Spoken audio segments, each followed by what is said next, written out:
Diyan sa mga single man dyan, hindi lahat. Pero para sa ay ilan. Bakit nga ba naging single mom ka? Alam mo kung anong reason? Dahil mapili ka.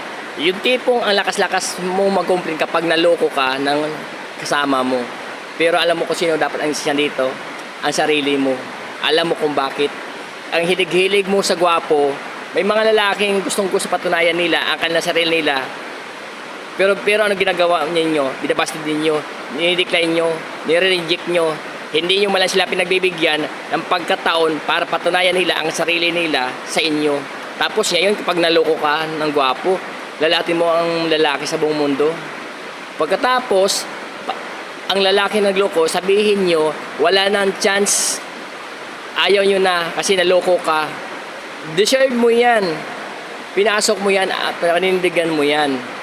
Ang pag-aasawa, hindi basta-basta. Ngayon, nagkaroon kayo ng problema, puro ka complain, puro ka reklamo. Try to ask yourself kung bakit nangyari yan sa iyo.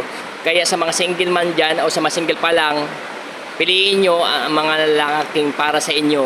Hindi yung pipili kayo ng gwapo para ipagmamayabang nyo sa ibang tao.